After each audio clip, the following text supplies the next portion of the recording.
After narrowly escaping a horrifying night with her wealthy new family, Grace sits in shock on the stone staircase outside the blazing Le Damas estate. Flames tear through the mansion behind her while sirens echo in the distance. Police officers and paramedics rush to the scene and begin questioning her, but the trauma overwhelms her almost instantly. Struggling to breathe, she collapses into a full panic attack and blacks out before she can explain anything. Emergency workers quickly load her into an ambulance. During the ride, Grace suddenly flatlines emotionally, becoming completely unresponsive. As paramedics desperately perform CPR, flashes of the nightmare replay in her mind. Only hours earlier, on the night of her wedding, the eccentric Le Damas family forced her into a twisted tradition, a deadly game of hide-and-seek. What began as a bizarre family ritual turned into a brutal hunt, with the entire clan trying to sacrifice her as part of an ancient pact.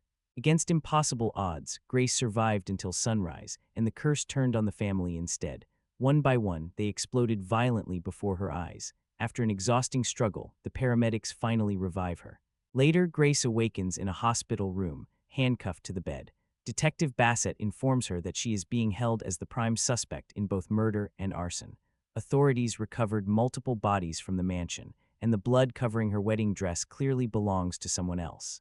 Before he can continue, Grace receives an unexpected visitor, her estranged sister, Faith. The two haven't spoken in 7 years, yet Faith is still listed as Grace's emergency contact. Bassett gives them a few minutes alone before escorting Grace downtown for questioning. The moment they're alone, years of resentment rise to the surface. Grace is especially hurt when she learns Faith has been living in New York near her all this time without ever reaching out. Faith fires back, reminding Grace that she was the one who pushed everyone away and made it obvious she wanted no relationship with her older sister. Faith presses her for answers about what really happened at the mansion, but Grace hesitates, convinced nobody would believe such an insane story. Still, as Faith prepares to leave, Grace finally breaks. She recounts the entire terrifying ordeal, the ritual, the hunt, the betrayal by her own husband, and even the ghost she witnessed before the family died. Elsewhere, an elderly billionaire named Chester quietly watches news coverage of an active war from his luxurious estate. With a single phone call, he authorizes a ceasefire, and moments later the television announces the conflict has suddenly ended. Soon after, the family lawyer arrives with shocking news. Every member of the Le Damas family is dead, except for the bride. Chester immediately understands the implications. He orders his servants to locate his children, while he sends urgent messages to several elite families around the world, all connected through the same secret satanic organization. The balance of power has shifted, and the coveted leadership position is now vacant. Across the globe, the responses come quickly. In China, Chen Xing urgently contacts her attorneys. In Spain, Agnosio celebrates with excitement beside his assistant. In New Jersey, Bill reacts with reckless enthusiasm, indulging in illegal stimulants.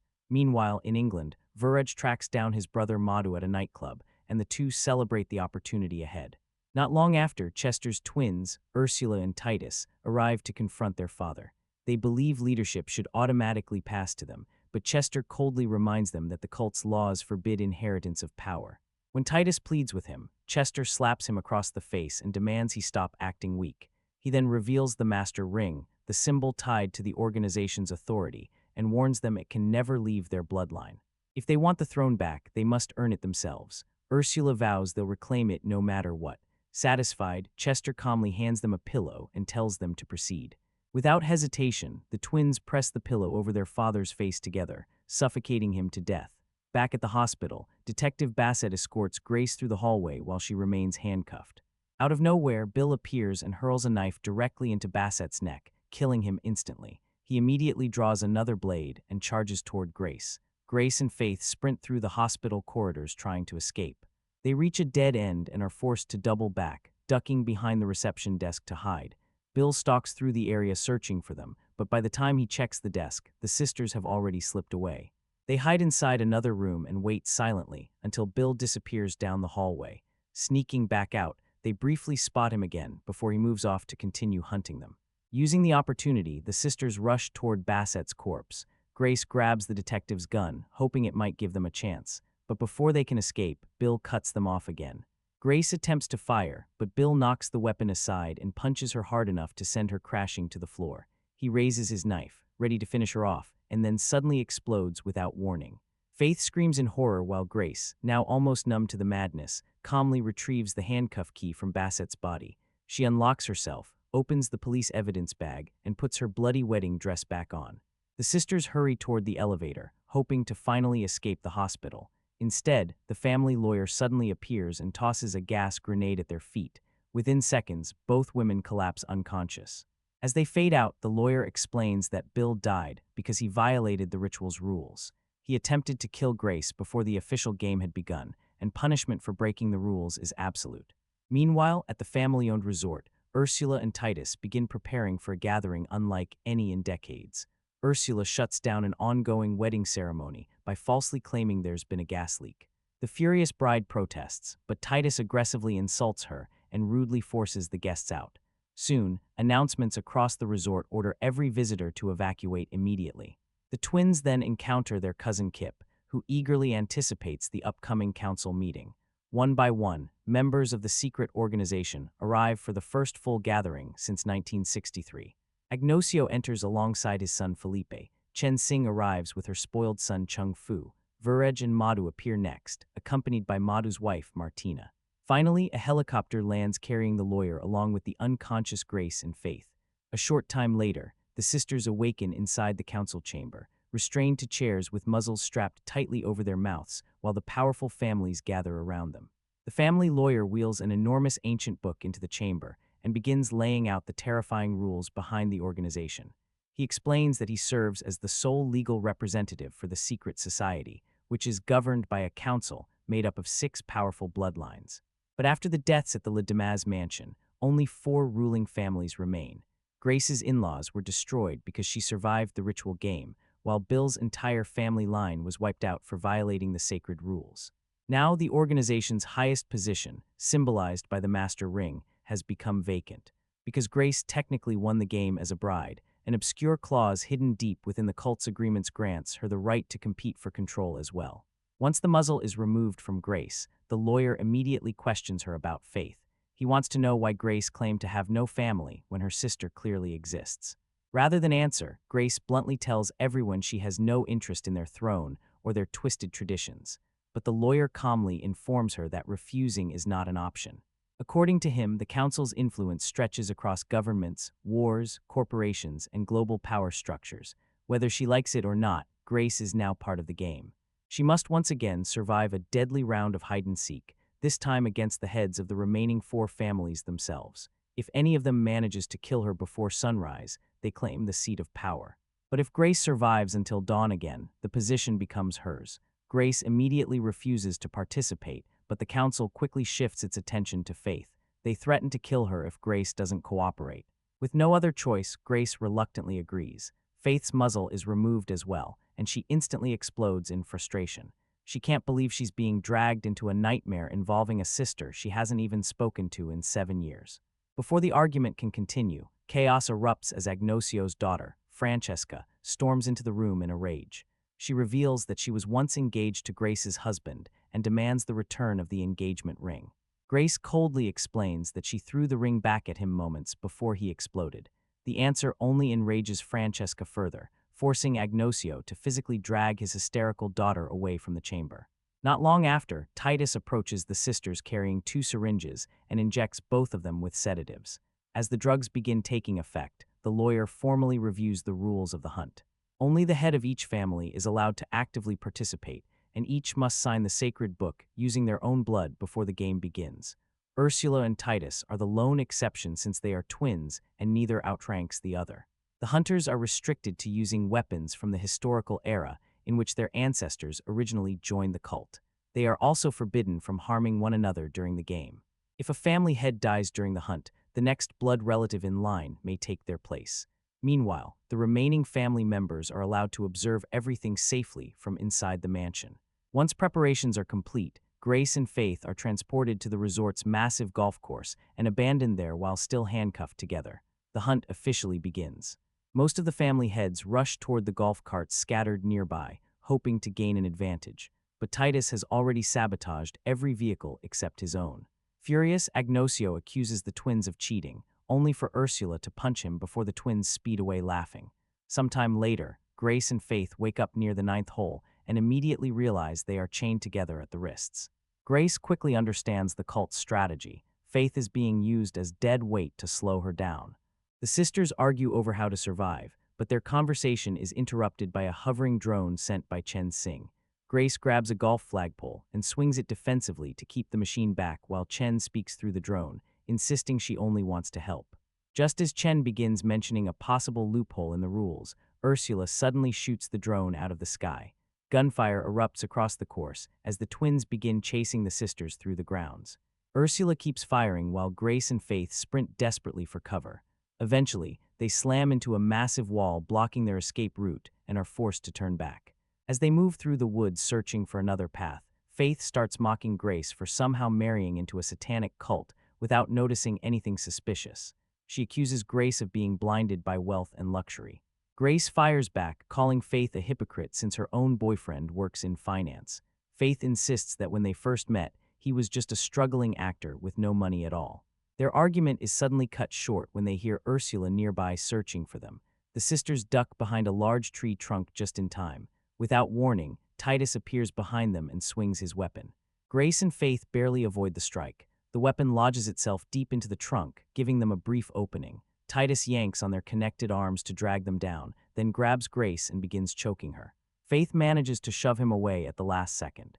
The sisters immediately swing their chained wrists together, like a weapon, smashing Titus in the face with the handcuffs before escaping deeper into the woods. Ursula tries firing at them again, but the girls disappear before she can line up another shot. Enraged, Ursula slaps Titus across the face and reminds him that they cannot afford to fail. Their father's death will mean nothing if they don't reclaim the seat of power. Elsewhere on the grounds, Agnosio finally spots the sisters emerging from the forest. He hurriedly sets up a sniper rifle, but fumbles the ammunition while trying to load it. In the confusion, the rifle accidentally discharges. The shot misses Grace and Faith entirely, but alerts them to his location. The sisters immediately run again, as Agnosio continues firing wildly at them. They dive into a nearby garden lounge for cover, while the rest of the family watches the hunt unfold through security cameras inside the mansion. Kip attempts to secretly text the twins with the sisters' location, but the lawyer quickly stops him before the message can be sent. Inside the smoke-filled lounge, Faith notices a propane tank and deliberately opens the valve, flooding the room with gas to block Agnosio's view. The sisters attempt another escape, only to suddenly run into Veraj, who attacks them with a sword. Grace and Faith narrowly escape the lounge seconds before Agnosio accidentally shoots the propane tank. A massive explosion tears through the structure. Veraj is blasted unconscious, while Grace is struck by flying metal fragments that embed painfully into her arm. Even injured, the sisters keep moving. Meanwhile, Agnosio panics, terrified that he may have accidentally disqualified himself by killing Veraj. He relaxes only after seeing Veraj regain consciousness. Unfortunately for him, Grace and Faith have already vanished again. After running through the resort for what feels like forever, the exhausted sisters finally slip into the building through a rear entrance. They collapse in a quiet room to catch their breath, while Faith carefully begins removing the metal shards buried in Grace's arm. To distract her sister from the pain, Faith keeps talking. As she disinfects the wounds with alcohol, Grace slowly opens up about her past. She reveals that she had to abandon college and spent years working as a waitress before meeting her husband. During the painful cleanup, Grace quietly admits that she actually wanted Faith at the wedding, but after all those years apart, she had no way to find her.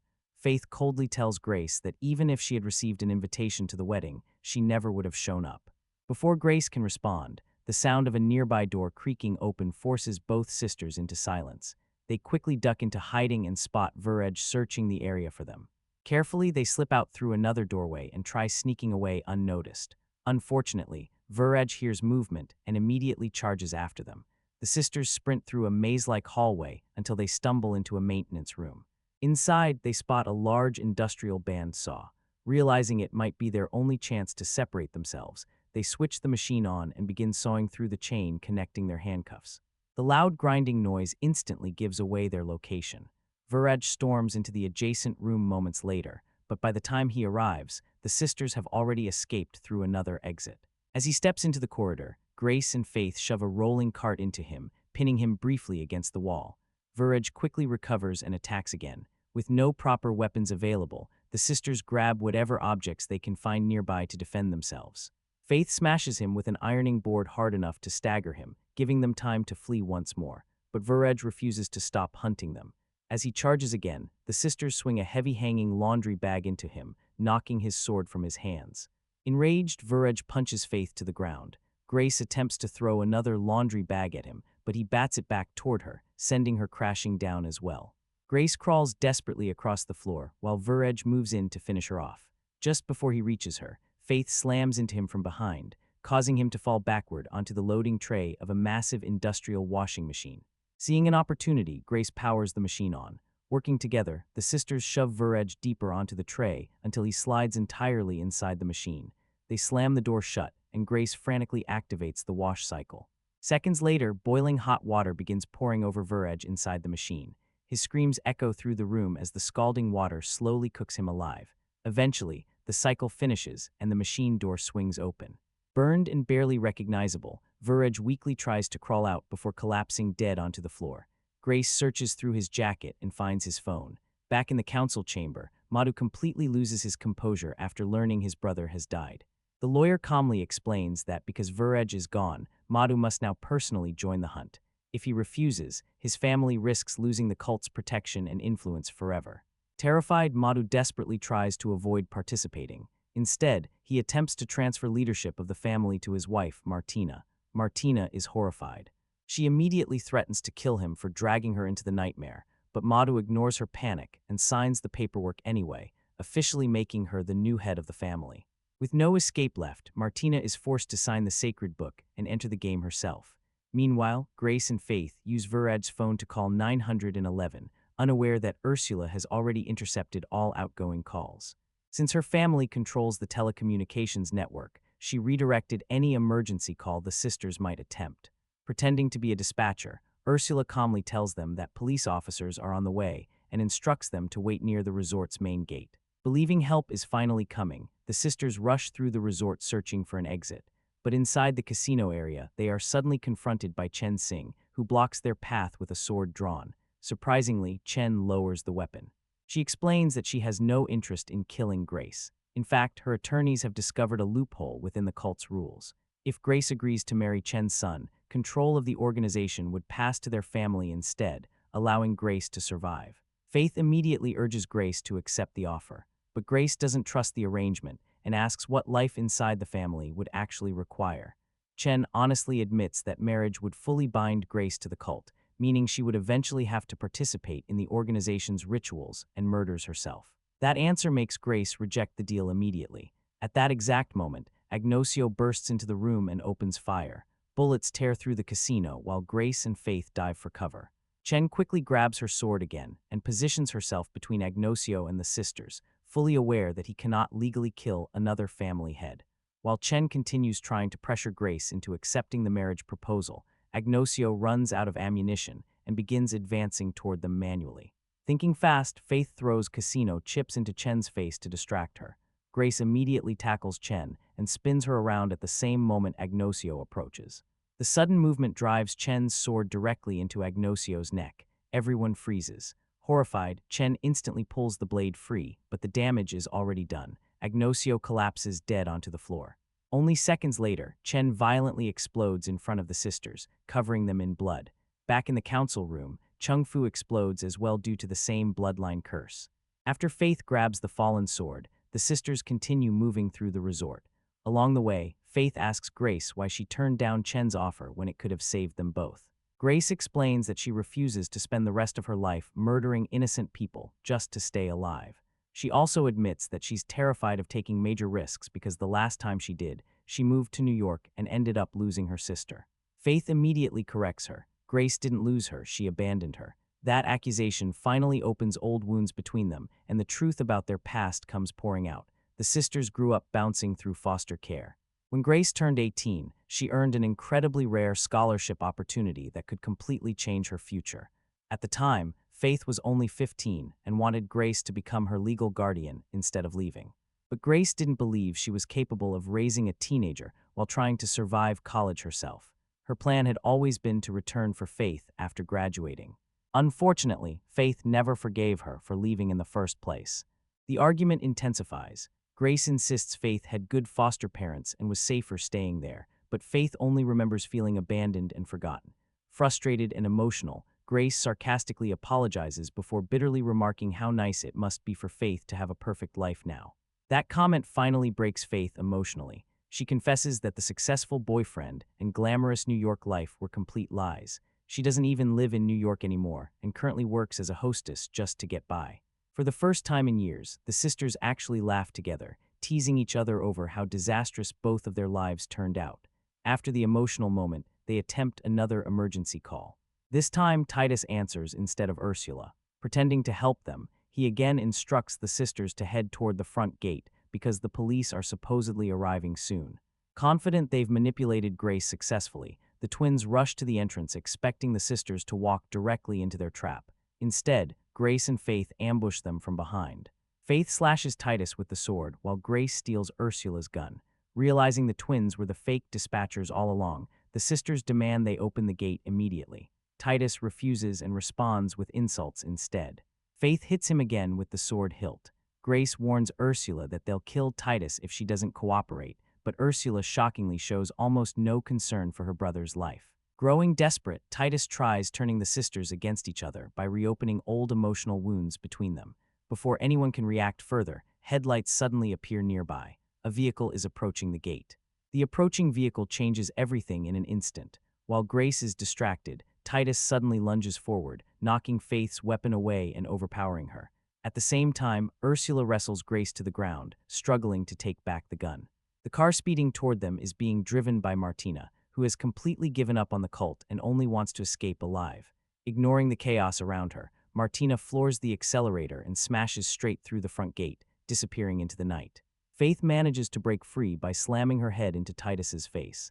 She starts running, finally having a clear chance to escape, but stops after hearing Grace screaming behind her.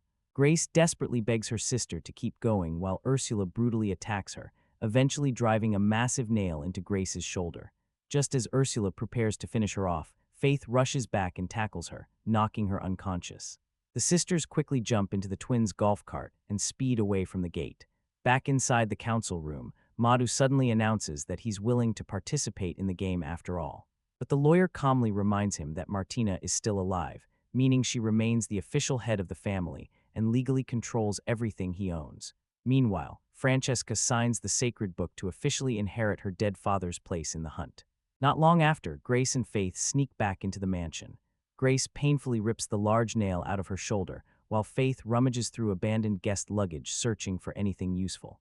She eventually finds pepper spray and some medication. Still emotional from earlier, Grace angrily asks why Faith didn't simply escape when she had the chance. Faith brings up the abandonment issue yet again, reigniting the argument between them.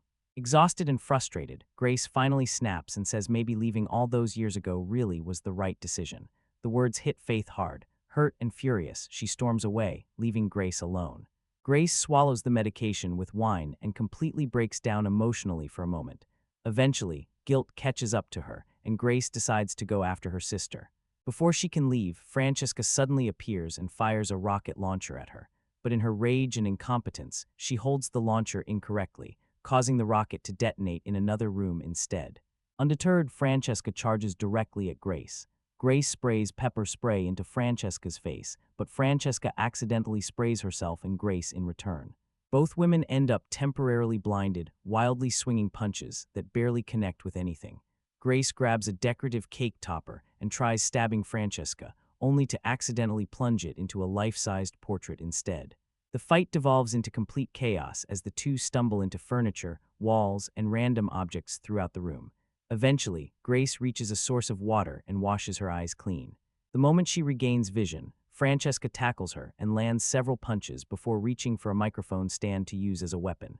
Grace cuts her off before she can swing it, grabs a keyboard nearby, and smashes it directly into Francesca's face. Elsewhere in the mansion, Faith decides she can't leave Grace behind after all. As she turns back, Titus ambushes her from behind and slams her to the floor. He crushes her hand beneath his foot and demands to know where Grace is. Faith lies and says Grace already escaped. Titus doesn't buy it. He headbutts Faith brutally, barely reacting even when she punches him back. Mocking her for being nothing more than dead weight slowing Grace down, he throws her around the hallway and continues beating her mercilessly. Faith eventually lands a desperate kick to his groin and tries running again, but Titus catches her almost immediately. He hurls her into walls and repeatedly kicks her while she's down.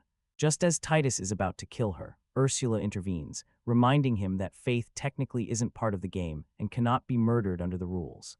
Titus lashes out and strikes Ursula too, but she manages to calm him down by suggesting they use Faith as bait to lure Grace back. At the front gate, Grace searches frantically for her sister when the loudspeakers suddenly crackle to life. Titus announces that they have Faith captive. He gives Grace 10 minutes to return to the mansion or Faith dies. Faith desperately shouts for Grace to leave her and escape before Titus cuts the transmission. While processing the threat, Grace notices a firearm inside the security guard's booth near the gate. She breaks inside and steals the gun. Armed once again, Grace heads back into the mansion. Francesca is waiting for her, but this time the fight ends almost instantly. Grace calmly shoots her twice, killing her on the spot. Hearing the gunshots, Felipe panics and signs the sacred book so he can officially continue the hunt before immediately fleeing the area. Grace continues searching the mansion and eventually encounters Madu. Completely terrified, he insists he wants nothing to do with the game anymore before running away as well. Grace finally reaches the council chamber and blasts the door open with gunfire, demanding to know where Faith is being held. Kip nervously claims he has no idea. Before Grace can press further, Felipe suddenly bursts in carrying 2 pistols and opens fire wildly. Grace dives away and escapes into the kitchen, only to realize she has completely run out of ammunition. With nowhere else to hide, she locks herself inside a refrigerator unit. Moments later, Titus smashes Faith's face against the fridge window and threatens to kill her unless Grace surrenders. Out of options, Grace makes a shocking proposal. She offers to marry Titus. The lawyer immediately confirms that the cult loophole is legitimate. If Grace marries another eligible family head before dawn, the game officially ends. Titus eagerly accepts. Grace steps out and embraces Faith as the sisters apologize to each other for everything that happened between them over the years. Soon afterward, servants clean the sisters up and provide them with fresh clothes for the ceremony. While preparations are underway, Ursula privately speaks with Grace.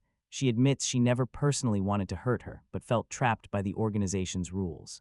She also confesses that Titus has become dangerously unstable, and she quietly suggests that she and Grace work together to control him afterward, but the conversation is cut short. Titus suddenly appears and attacks Ursula without warning. Grabbing her by the throat, he coldly points out that the rules only forbid killing other family heads during the game, not murdering your own relatives outside of it. Then he snaps Ursula's neck. A short time later, Grace is escorted into a hidden basement chamber where dozens of eerie cult members wait for the ceremony to begin. The lawyer opens a hatch in the floor while ritual chants echo through the room. A goat is brought forward for sacrifice as part of the wedding ritual. Both Grace and Titus place drops of blood into a ceremonial bowl. The lawyer mixes the blood into ink and loads it into a quill so they can sign the sacred book together. After exchanging vows, the marriage becomes official. Titus kisses Grace while the lawyer announces that the seat of power now belongs to him. He proudly places the master ring onto his finger as the cult erupts into celebration. Then Grace strikes. Without warning, she drives the quill into Titus's neck. Before anyone can react, she stabs him repeatedly in the chest. As Titus collapses, Grace grabs the master ring and reminds everyone that Titus himself already proved killing family members isn't forbidden. Faith then kicks Titus's body down into the open pit below, where he's impaled on a massive horn. Now wearing the master ring herself, Grace orders the remaining cult members to kneel. Using the authority of the ring, she officially removes herself from the organization and rejects the cult entirely. The lawyer calmly explains that because she renounced the position, leadership will instead belong to whoever possesses the ring when dawn arrives, only 3 minutes away. Grace immediately throws the ring into the massive pit filled with corpses below. Felipe instantly dives after it. Within seconds, the rest of the cult members leap into the pit as well, violently attacking one another in desperation for control. Even servants join the bloodbath. Only Grace, Faith, and the lawyer remain outside the chaos. Watching the madness unfold, Grace casually tosses a knife into the pit, making the slaughter even worse. Finally, the first rays of sunrise appear. One by one, every cult member inside the pit explodes violently, showering the chamber in blood. Suddenly, cheering echoes through the room. Madu emerges from hiding on the staircase, believing he somehow survived and won. He excitedly approaches the sisters, and instantly explodes too. As silence settles over the chamber, Grace notices the ghostly figure watching from above the altar one final time. Then, with the nightmare finally over, Grace and Faith leave the mansion together, taking the surviving goat with them as they walk away, ready to begin a new life as sisters once again. Back in 2019, Ready or Not arrived like one of those rare horror films that completely caught audiences off guard. It began with a deceptively simple premise, twisted it into something ruthlessly entertaining, and concluded with an ending that genuinely felt definitive. Grace survived the nightmare. The Le Damas family was obliterated. The mansion collapsed into flames behind her. Roll credits, story over, which is exactly why the idea of a sequel immediately felt risky. Because honestly, where do you even go after an ending like that? And somehow, Ready or Not 2, Here I Come finds an answer almost instantly. One of the smartest choices this sequel makes is refusing to manufacture distance from the original film. There's no convenient years later reset, no softened continuity, no attempt to behave as though the previous story barely mattered. Instead, the film resumes almost exactly where the first one ended, and that decision becomes one of its greatest strengths. Grace isn't suddenly composed. She hasn't transformed into some invincible action figure. She's exhausted, psychologically shattered, drenched in blood, barely holding herself together, and still trying to process the insanity she endured. The sequel understands something crucial. The ending of the first film was never a triumphant victory lap. It was emotional devastation. Because of that, the opening immediately feels organically connected to the original story instead of resembling a studio-mandated continuation. The film throws us straight back into the chaos. Police sirens close in. Grace is pulled into hospitals, interrogations, restraints, suspicion, confusion. From the perspective of the outside world, she appears unstable, dangerous, potentially guilty. Nobody around her can comprehend what actually happened inside that mansion, and that continuation creates momentum immediately. There's no slow introductory phase where audiences wait for the narrative to begin. The narrative already began 7 years ago. Honestly, that seamless transition is probably why so many viewers were surprised by how naturally this sequel flows. Despite the massive gap between releases, it strangely feels as though the filmmakers never truly left this world. The visual callbacks help reinforce that connection as well. Grace putting the destroyed wedding dress back on again is such a simple image, but it lands remarkably well because it instantly reconnects audiences to the visual identity of the original film. That dress has essentially become part of the character itself. Torn apart, stained with blood, scorched at the edges, it's no longer just costume design. It's trauma woven into fabric.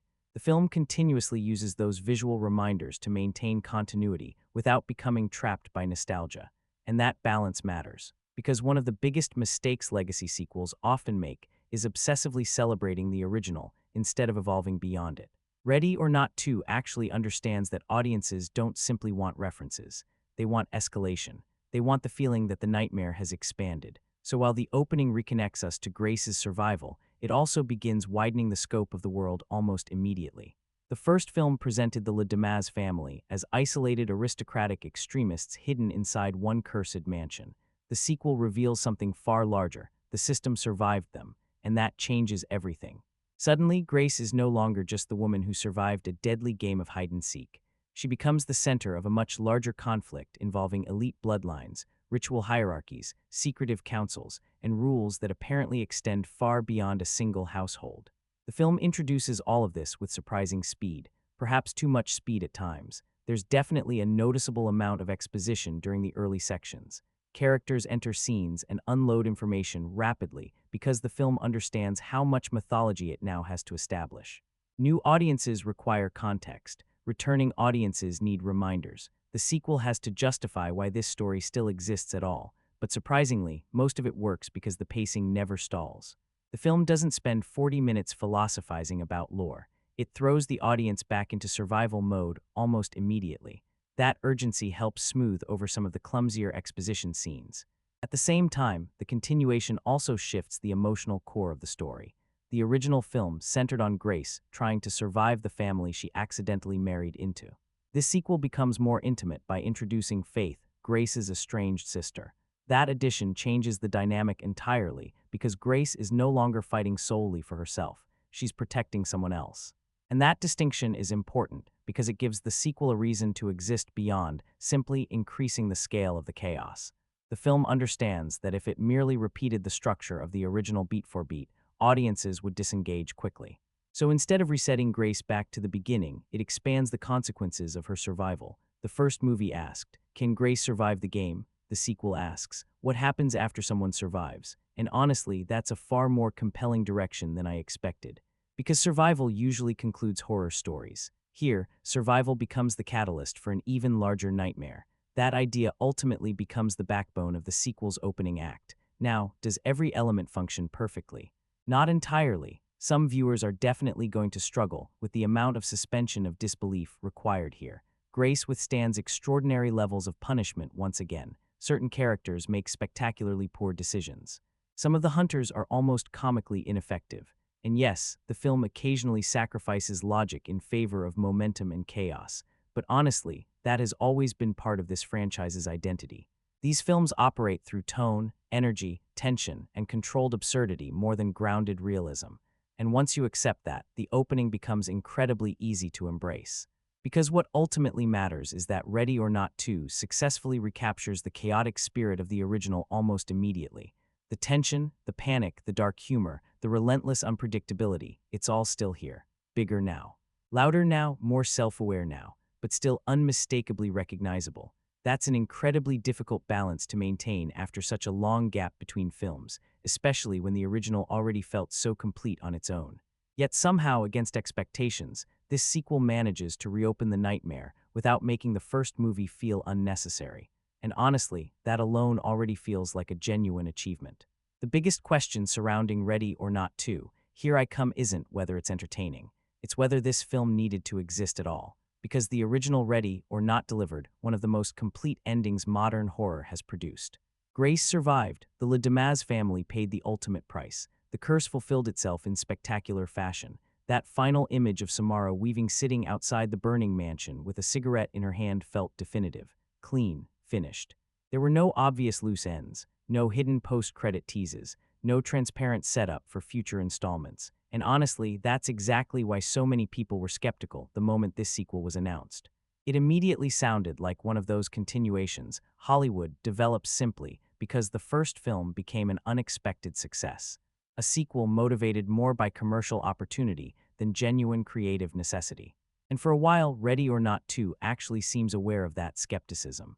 The film understands audiences are asking, how do you continue a story that already ended? So instead of pretending the first movie wasn't complete, the sequel takes a far more interesting approach.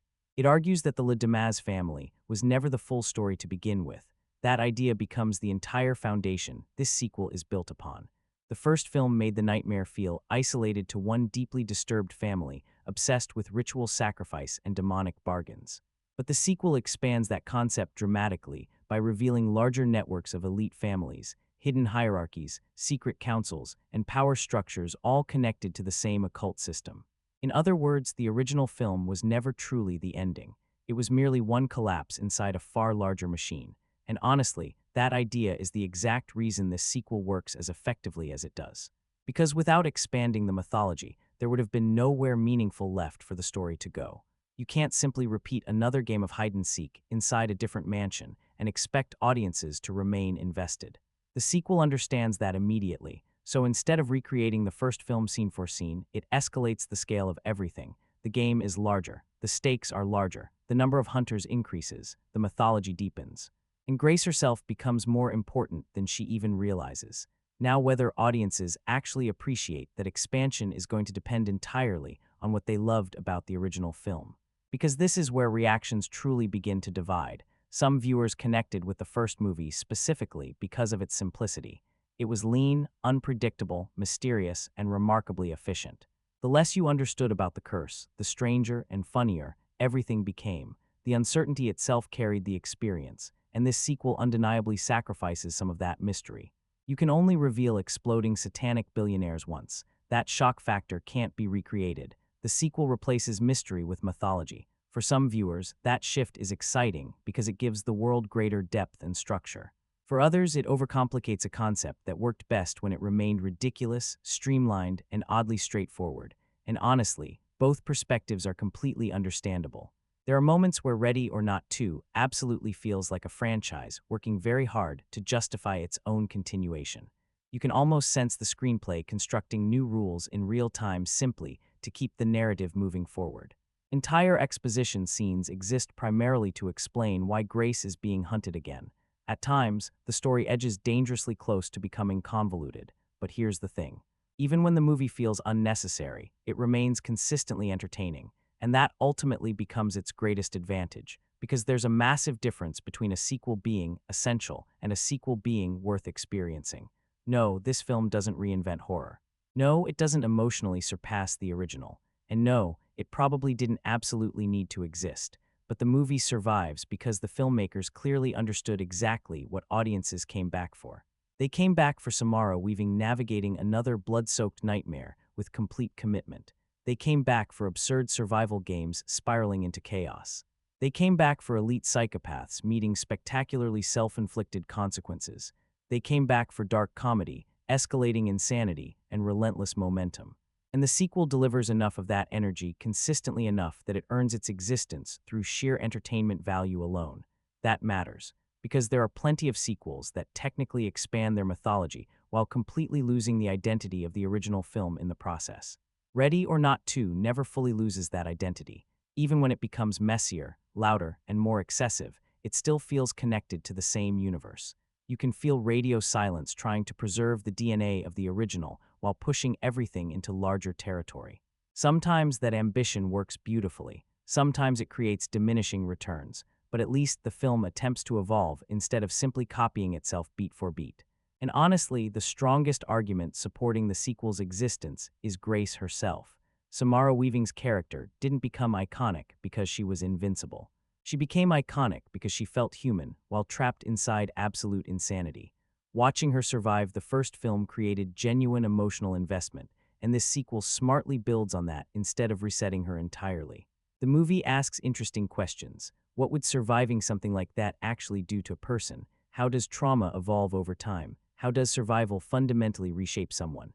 What happens when escaping the nightmare only pulls you deeper into something even larger? Those ideas give the sequel enough thematic purpose to avoid feeling entirely hollow. Now, does the film fully explore all of those concepts with real emotional depth? Not always. The movie still prioritizes momentum, spectacle, and chaotic entertainment over psychological examination. It's far more interested in kinetic fun than nuanced introspection, but at least there's a genuine effort to push the story forward instead of remaining creatively stagnant. And honestly, after 7 years, that alone is impressive. Because this very easily could have become a lazy rehash designed purely around brand recognition. Instead, it evolves into something more interesting, a sequel that almost seems aware it shouldn't exist, yet somehow figures out how to justify itself anyway. Not by surpassing the original, not by replacing the original, but by expanding the nightmare just enough to make returning worthwhile. And strangely enough, that's really all this movie needed to accomplish. One of the biggest differences between the original Ready or Not and Ready or Not 2, Here I Come, is that the first film thrived on mystery, while the sequel becomes almost obsessed with mythology. Back in 2019, part of the brilliance of Ready or Not was how little it explained. You never fully understood the rules. You never fully understood LaBelle. You couldn't tell whether the curse was genuinely supernatural or whether this family was simply completely insane. And because the movie maintained that ambiguity for so long, the tension stayed unpredictable. Every scene carried this strange balance between dark comedy and genuine uncertainty. Then the ending happened. People exploded. And suddenly the impossible became undeniable. That reveal worked because the film spent most of its runtime making audiences question whether any of it was even real in the first place. Now the sequel faces a completely different challenge. Once audiences already know the curse is real, mystery disappears. So Ready or Not 2 pivots away from uncertainty and leans heavily into world-building instead. This time, the movie wants to explain the machinery behind the madness. And honestly, that shift becomes both the sequel's greatest strength and one of its biggest risks. Because the sequel dramatically expands the mythology surrounding LaBelle, the Satanic Pact, and the elite families connected to it, the Le Damas family turns out to be just one branch of a much larger network. Their destruction wasn't the conclusion of the game, it created a power vacuum. That becomes the central concept driving the entire sequel forward. Grace surviving the first film didn't merely break a curse, it triggered a new ritual. A new competition, a new conflict between wealthy bloodlines, all attempting to seize control of something far larger than money itself. And suddenly, the world of Ready or Not expands far beyond a single mansion. Now the story involves councils, rival dynasties, succession laws, ritual structures, hidden hierarchies, and generations of elite families battling for dominance under the same demonic system. The sequel essentially transforms the franchise from wealthy psychopaths playing deadly games into an organized occult power structure governing the elite. That escalation changes the tone immediately. The first movie felt claustrophobic and intimate. The sequel feels broader, more political, more mythological, and the film spends a tremendous amount of time establishing these new rules. There's even a lawyer character, played by Elijah Wood, who essentially functions as the audience's mythology guide. He explains how the system operates, what Grace's survival actually means, why the new hunt is happening, and what the competing families stand to gain. Normally, exposition this heavy can completely destroy momentum. And to be fair, there are definitely moments where the film overloads itself with mythology dumps. Characters enter rooms and begin delivering paragraphs of information because the movie understands audiences need context quickly. But surprisingly, a lot of it works because the rules themselves are genuinely entertaining. The sequel understands something important. Horror mythology becomes compelling when the rules are bizarrely specific. And this movie absolutely loves rules. Rules about succession, rules about the hunt, rules about disobedience, rules about inheritance, rules about dawn, rules about sacrifice. Rules about what happens when someone tries to cheat the system. And some of the sequel's strongest moments come from watching these wealthy elite predators desperately trying to manipulate the rules while still fearing the supernatural force behind them. Because that's another genuinely smart expansion the film introduces. Ready or Not 2 confirms that LaBelle's influence never disappeared. The original film removed all ambiguity the moment the family began explosively paying the price for failure. But the sequel pushes that idea even further by establishing that the cult's rules are absolutely real, absolutely lethal, and absolutely enforced. If someone breaks protocol, consequences arrive immediately. And that creates one of the film's most interesting dynamics. These powerful elites aren't actually in control at all. They believe they are. But beneath the wealth, status, and ritual authority, they're still terrified followers serving something far more powerful than themselves.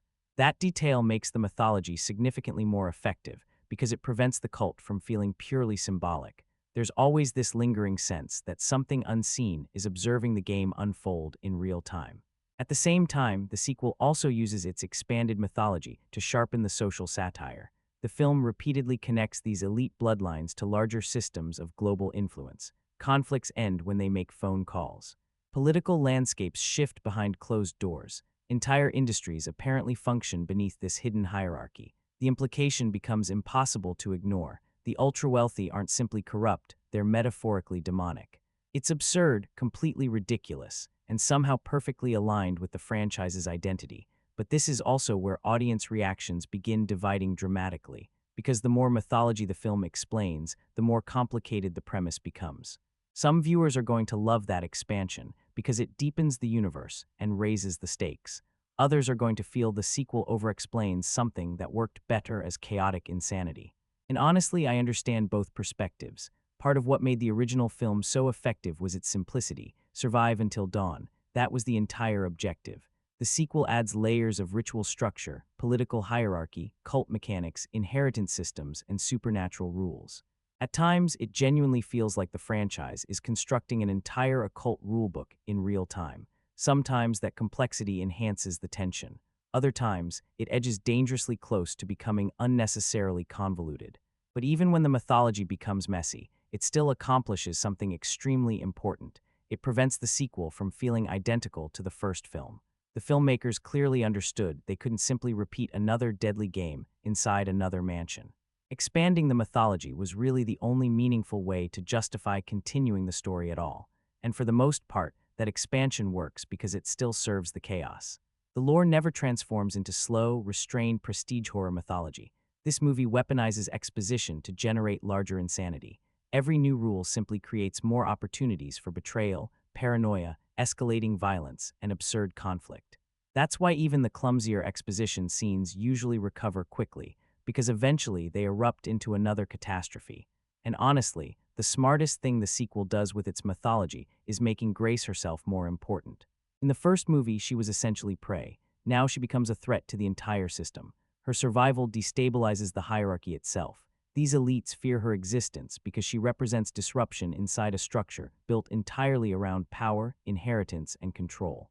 That evolution gives the mythology genuine emotional weight. Grace isn't simply escaping the game anymore. She's accidentally breaking it, and that's probably the strongest piece of world building in the entire sequel.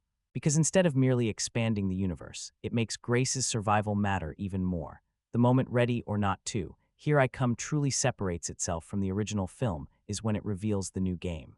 Because this isn't simply another round of hide-and-seek, this is escalation. The first movie was built around survival within one cursed family tradition. If Grace survived until dawn, she lived. Simple, brutal, effective. But the sequel introduces something much larger, the double or nothing ritual. And honestly, this concept becomes the backbone of the entire film.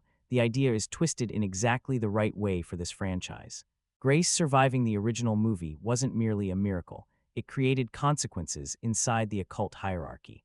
The destruction of the Le Damas family triggered instability among the other elite bloodlines connected to LaBelle's pact.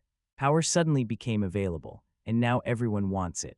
That's the concept that transforms the sequel from a contained survival story into a violent political conflict between monsters.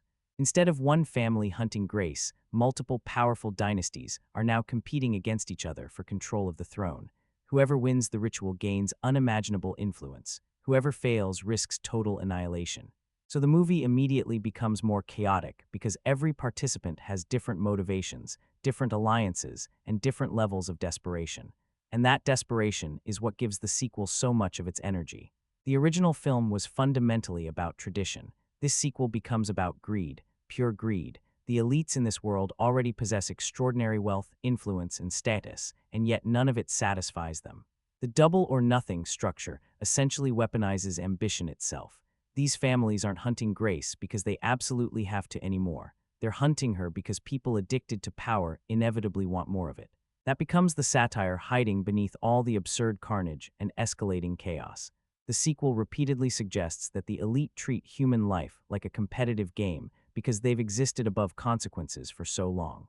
The ritual merely exposes who they already are beneath the luxury, influence, and inherited prestige, and the film leans heavily into that idea. Every family approaches the competition differently. Some operate strategically, some emotionally, some recklessly, some are openly unstable. There's infighting, betrayal, rivalries, ego clashes, succession disputes, and constant tension between the hunters themselves.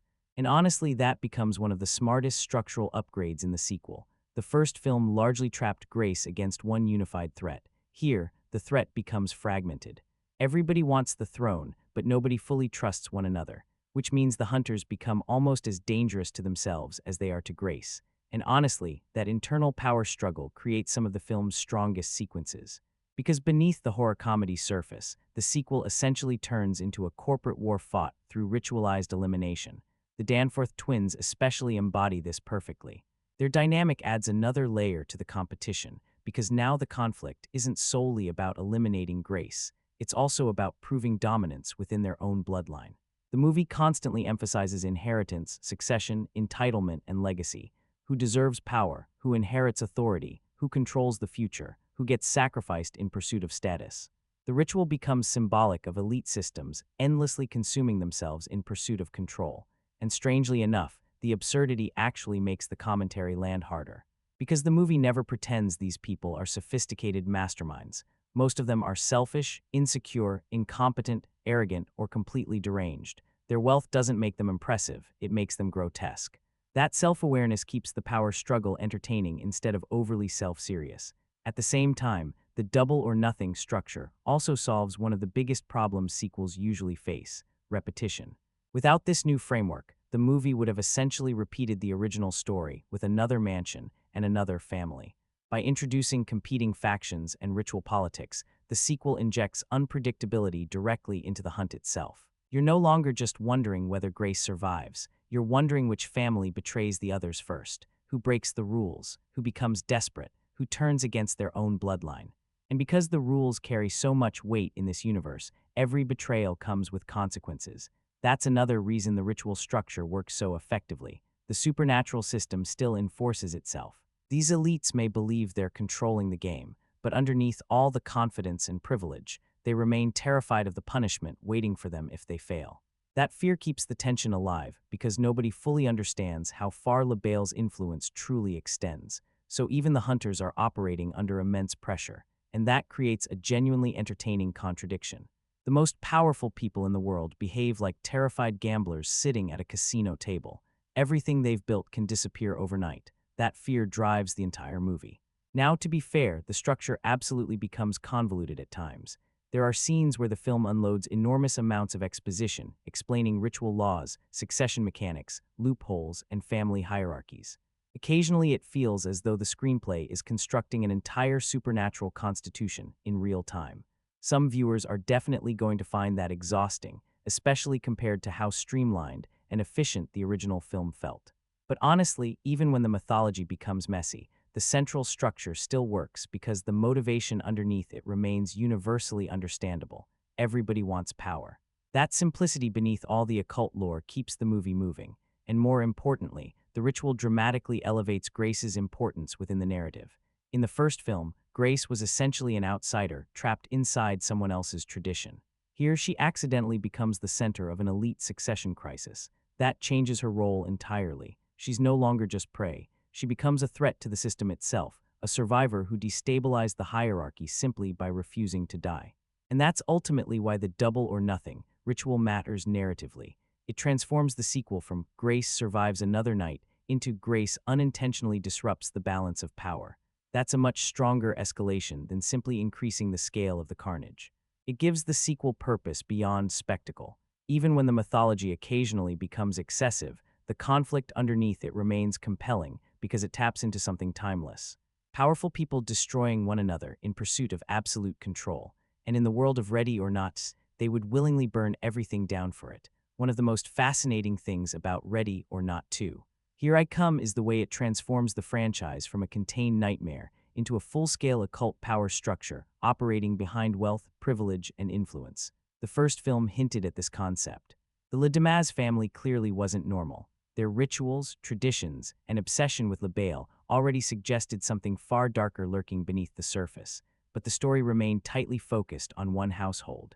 One cursed bloodline, one catastrophic wedding night. The sequel completely expands that world. Suddenly, the Le Dumas family isn't unique anymore. They're merely one branch inside a much larger system.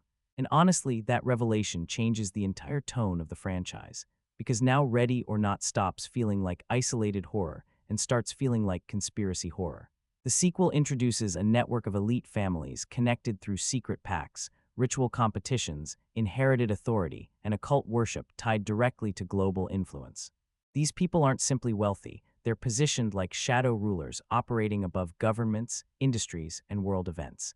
And the movie absolutely loves leaning into that idea.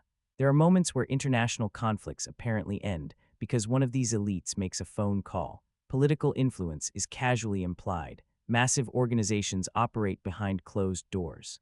Entire bloodlines compete for dominance like ancient royal dynasties disguised as modern billionaires.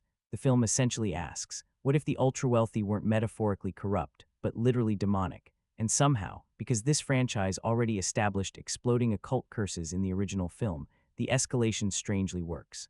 The sequel embraces absurdity completely. These families operate like a combination of aristocrats, cult leaders, corporate predators, and reality show narcissists. Everything revolves around hierarchy, status, inheritance, and ritual obedience. Power is treated like religion, and religion is treated like business. That overlap becomes one of the movie's sharpest satirical ideas. Because beneath all the gore and dark comedy, the sequel constantly mocks elite systems. These families already possess unimaginable privilege, yet they continue destroying lives in pursuit of even more control. That greed becomes almost supernatural in itself. The satanic element works less as traditional horror and more as a metaphor for corruption endlessly consuming itself. Every character inside these hierarchies feels spiritually hollow long before any violence even begins, and the hierarchy itself becomes incredibly important. This isn't random chaos. There are rules, structures, ranks, successions.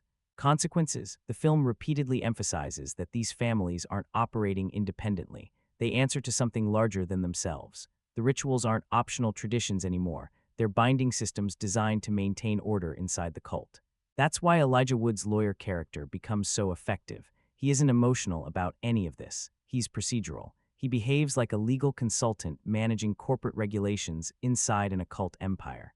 He calmly explains ritual laws while people prepare for ceremonial murder as though it's standard boardroom policy. That contrast is simultaneously hilarious and deeply unsettling. Because the film presents bureaucratic evil almost casually, everyone involved accepts the system as normal. And honestly, that's where the sequel's world-building becomes most effective. The horror comes from how normalized the cruelty feels to the elites themselves. To Grace, this entire world is insanity. To the cult families, it's tradition. That disconnect fuels almost every major scene. At the center of the hierarchy sits Labale, still mostly unseen, still mysterious, but now functioning more like an invisible deity overseeing the entire structure. The sequel confirms even more aggressively that his rules matter. Breaking protocol carries consequences. Disobedience is punished, which means the elites aren't actually free. That becomes the central irony. These people spend their entire lives chasing ultimate control while remaining terrified servants to the very force empowering them.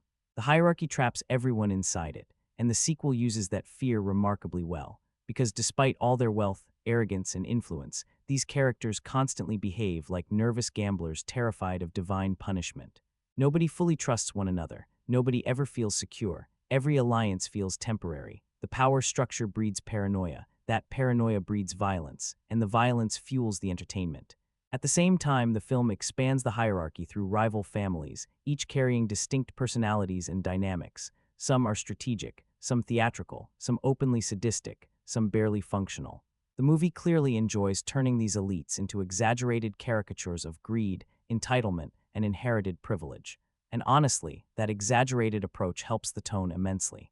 Because if the film treated its occult hierarchy too seriously, the entire concept could have collapsed under its own mythology very quickly.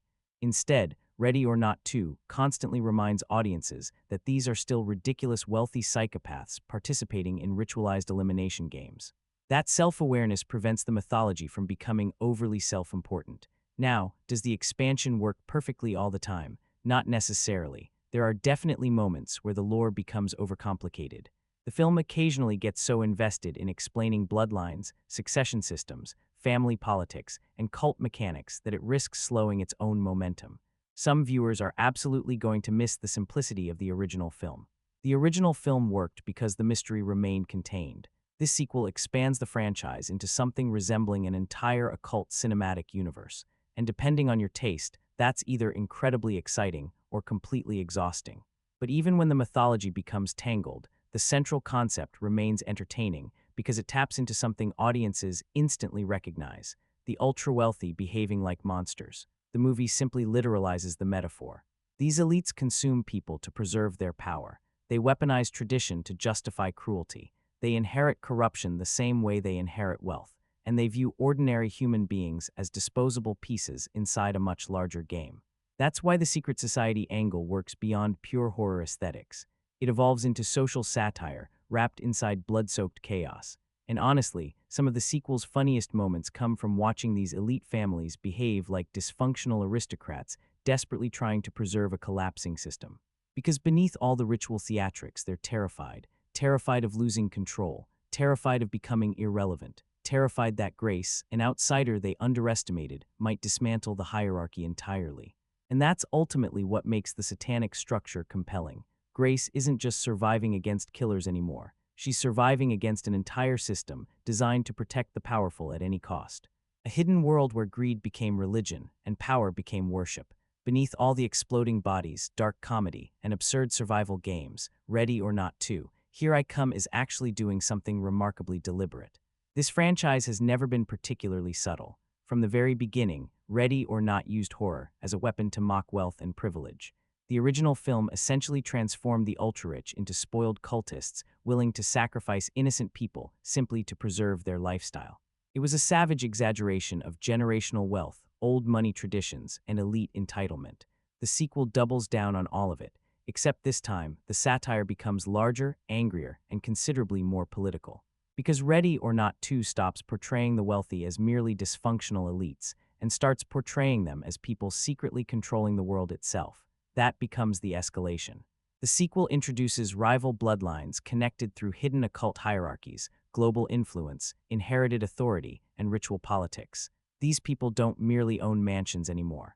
They manipulate industries, governments, conflicts, and institutions from behind closed doors.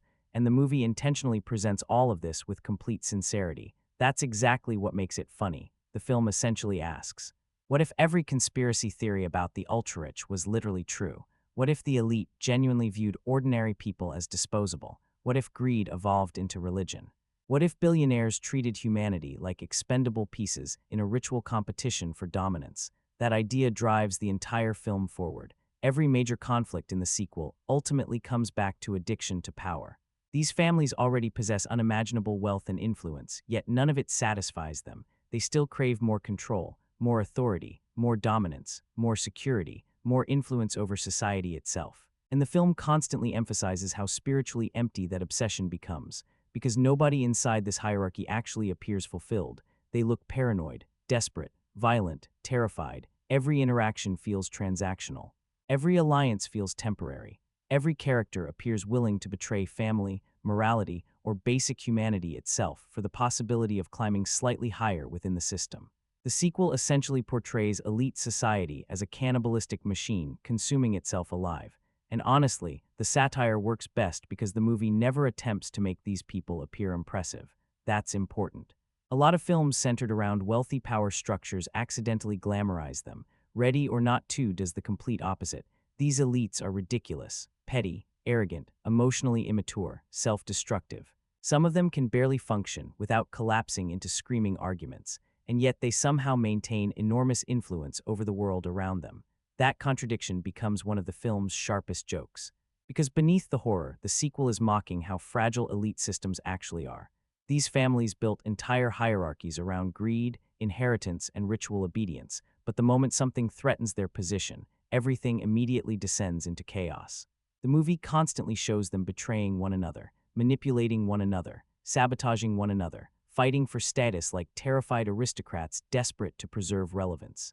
And that's exactly why the double or nothing ritual becomes so symbolically important. The hunt for Grace isn't really about survival anymore. It's about maintaining control. Grace accidentally disrupted the hierarchy by surviving the first film. Now the elites are panicking because an outsider challenged a system that was never supposed to be questioned. And the most unsettling part, they would rather destroy everything than surrender power. That idea runs through almost every scene. The sequel repeatedly hints that these families influence global events behind the scenes. Conflicts end with phone calls. Economies shift. Political leverage exists everywhere. The implication is that society itself may be controlled by people just as morally bankrupt as the monsters hunting Grace. The film exaggerates this to absurd extremes, obviously.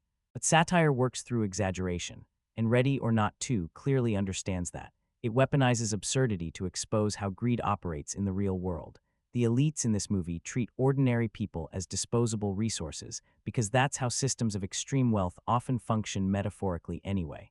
The sequel simply transforms the metaphor into literal horror. And honestly, one of the smartest decisions the film makes is refusing to portray Grace as someone tempted by power. That matters enormously. Because the entire hierarchy revolves around domination and control, yet Grace never genuinely wants any part of it. Her motivation remains rooted in survival and protecting her sister. She doesn't care about the throne, the rituals, or the structure itself, and the elites cannot comprehend that mindset.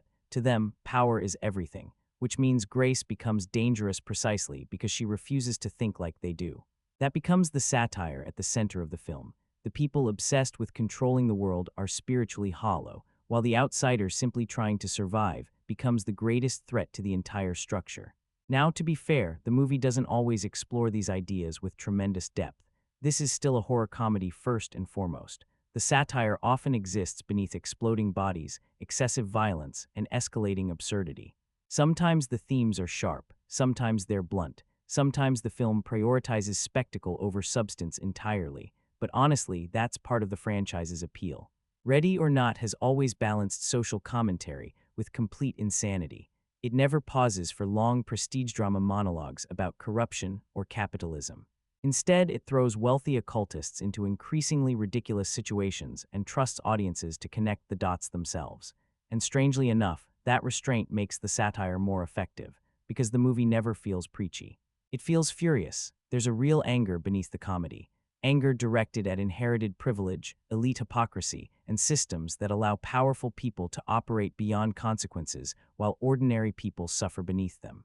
The sequel transforms that frustration into horror spectacle, a world where wealth evolved into ritualized violence, where influence became an occult hierarchy, where greed became worship, and where the powerful are so terrified of losing control, they're willing to eliminate absolutely anyone to keep it. One of the hardest challenges in creating a horror sequel is figuring out what to do with the survivor. One of the hardest challenges in crafting a horror sequel is deciding what to do with the survivor, because once a character escapes the nightmare, the audience already understands they're capable. The fear changes, the vulnerability changes. And if the sequel isn't careful, the returning protagonist either becomes unrealistically invincible or gets reset so aggressively that they no longer feel like the same person, ready or not to. Here I Come spends a considerable amount of time trying to avoid both of those traps with grace. And honestly, Samara weaving is the primary reason it succeeds. Back in the original film, Grace became such an instantly iconic final girl because she never felt like a superhero.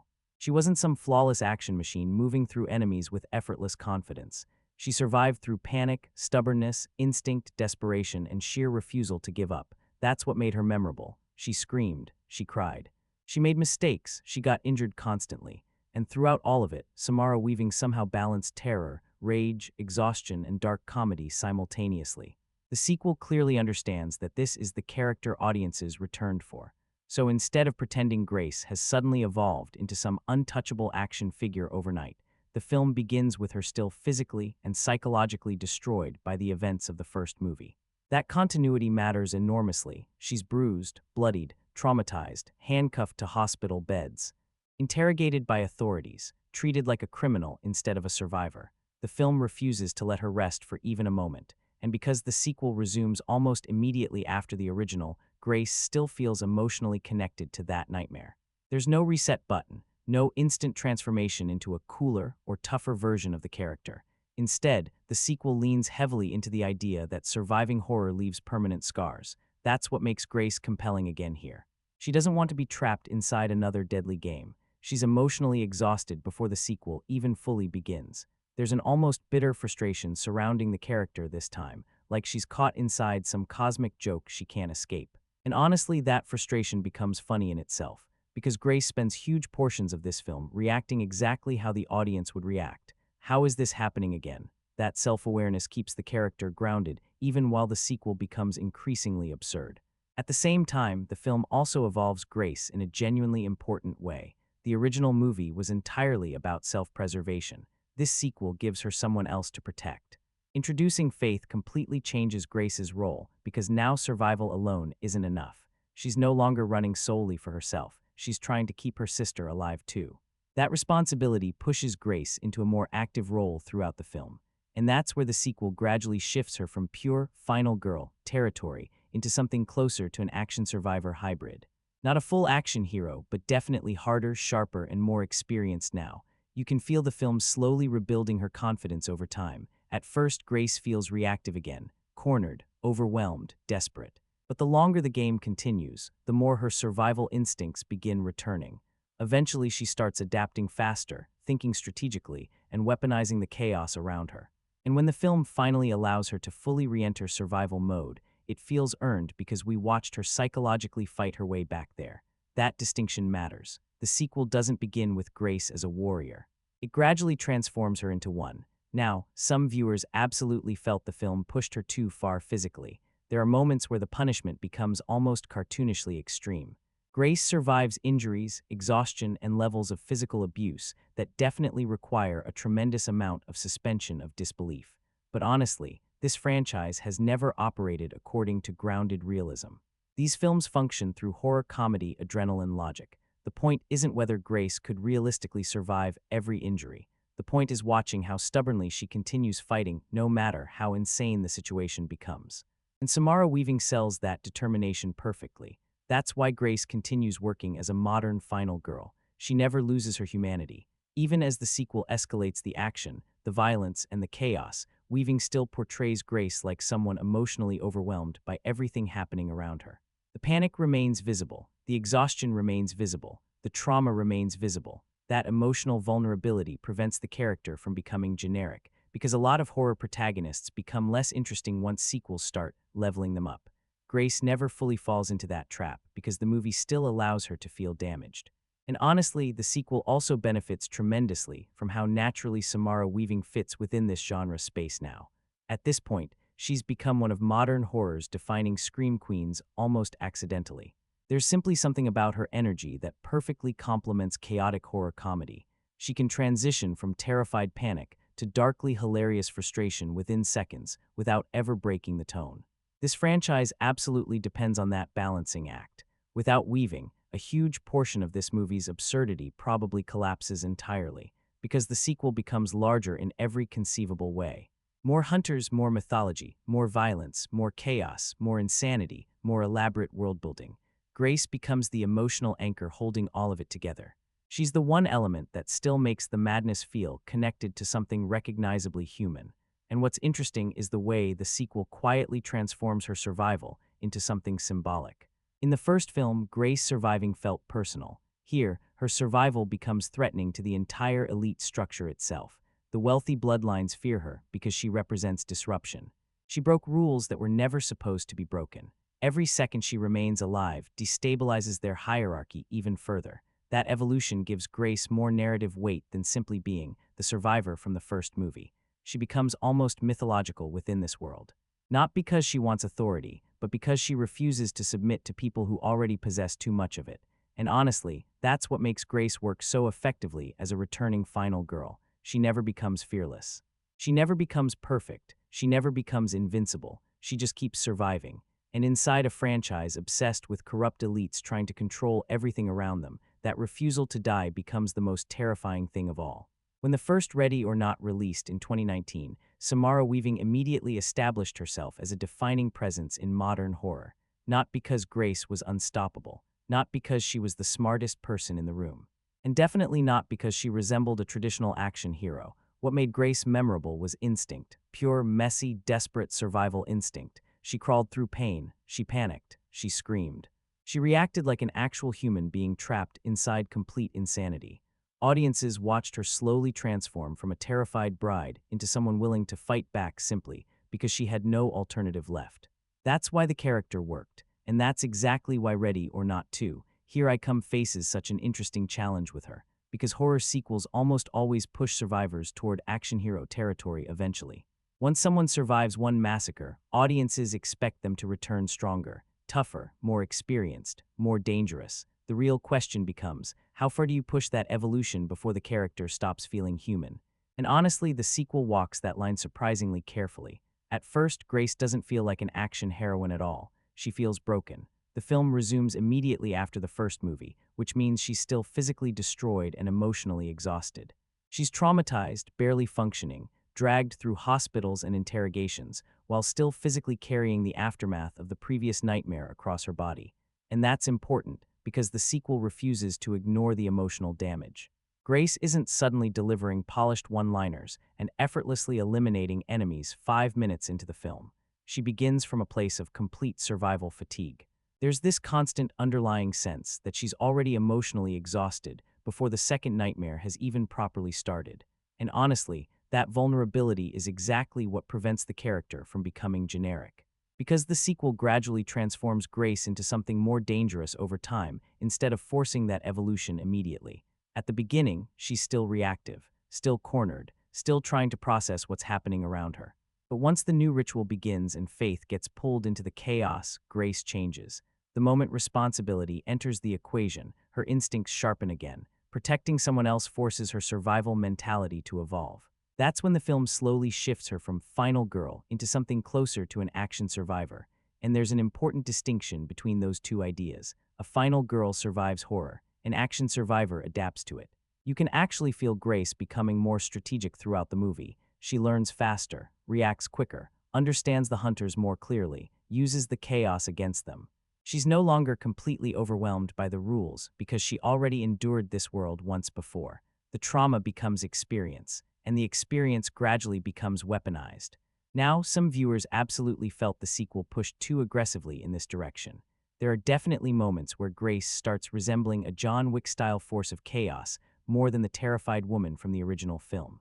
The action becomes larger, the set pieces become more elaborate, the body count escalates dramatically, and yes, there are moments where the punishment she survives borders on absurd. But honestly, the movie seems fully aware of that exaggeration. This franchise has never operated according to grounded realism. It functions through escalation, through adrenaline, through horror comedy momentum. The sequel embraces that heightened energy completely, and Grace evolves alongside it. What ultimately matters is that Samara Weaving never allows the character to lose emotional authenticity. That's the key. Even as Grace becomes more capable, Weaving still portrays her like someone carrying exhaustion, frustration, panic, and trauma beneath every decision. She never suddenly transforms into someone cold or robotic. You still see fear, pain, anger, disbelief. That humanity prevents the action-oriented evolution from feeling artificial, because the movie doesn't transform Grace into a superhero. It transforms her into someone who is exhausted from surviving the same nightmare over and over again. And honestly, that frustration becomes part of her strength. One of the funniest recurring elements in the sequel is just how completely done Grace feels with all of this. There's this bitter exhaustion surrounding the character now, like she genuinely cannot believe wealthy occult psychopaths are destroying her life again. That emotional fatigue makes her evolution feel earned. She isn't embracing violence because she enjoys it. She's adapting because the system around her refuses to stop hunting her. And the sequel smartly connects that evolution directly to the larger mythology. Grace surviving the first film destabilized the hierarchy. The elites now see her as more than prey. She's become a threat to the structure itself. That changes how the narrative frames her. She's no longer simply reacting to horror. She's actively disrupting it. And because the sequel raises the stakes politically and mythologically, Grace naturally becomes more significant inside the story. Her survival now affects entire systems of power instead of just one family. That's why the escalation in action actually makes thematic sense. The world surrounding Grace became larger and more dangerous, so Grace herself had to evolve too. At the same time, the movie never fully abandons her final girl roots, and that's incredibly important. Even at her most aggressive, Grace still succeeds through stubbornness, improvisation, resilience, and pure refusal to quit. She's not effortlessly mowing through enemies. Most of the time, she's still barely holding herself together. And honestly, that's what separates her from traditional action heroes. Action heroes dominate chaos. Grace survives chaos. There's always this sense that she's one terrible second away from complete collapse. That instability keeps the tension alive, even when the movie becomes completely ridiculous. And Samara Weaving absolutely carries that balancing act. Without her performance, this evolution probably wouldn't work at all, because the sequel asks audiences to believe Grace can become stronger without losing the vulnerability that made people connect with her in the first place. That's not easy. Most sequels fail that transition entirely, but Weaving clearly understands exactly what makes the character compelling. Grace isn't powerful because she's fearless. She's powerful because she keeps moving while terrified. And by the time the sequel fully unleashes her during the later acts, the transformation feels satisfying because we watched her rebuild herself piece by piece through the nightmare. She doesn't become a hero because the movie simply declares her one. She becomes one because survival forced her to evolve into something harder, not invincible, not unstoppable, just impossible to break. One of the smartest decisions, Ready or Not to, Here I Come makes is realizing that simply throwing Grace back into another survival game wouldn't have been enough. The sequel needed a new emotional engine, something personal, something capable of fundamentally changing Grace's role inside the story. And that's where faith enters the picture. Introducing Grace as a estranged sister could have easily felt like a cheap sequel invention. In less capable hands, it probably would have. Whenever a franchise suddenly reveals a previously unmentioned sibling years later, audiences immediately become suspicious.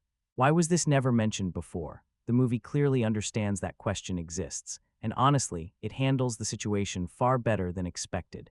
The sequel weaves faith directly into Grace's backstory by expanding details the first film only hinted at. Grace grew up inside foster care. She came from instability. She desperately wanted a family because she never truly had one. That emotional emptiness defined her character from the very beginning. So the revelation that she left behind a younger sister actually fits surprisingly naturally. It doesn't feel like the sequel rewrites Grace's past. It feels like it expands it.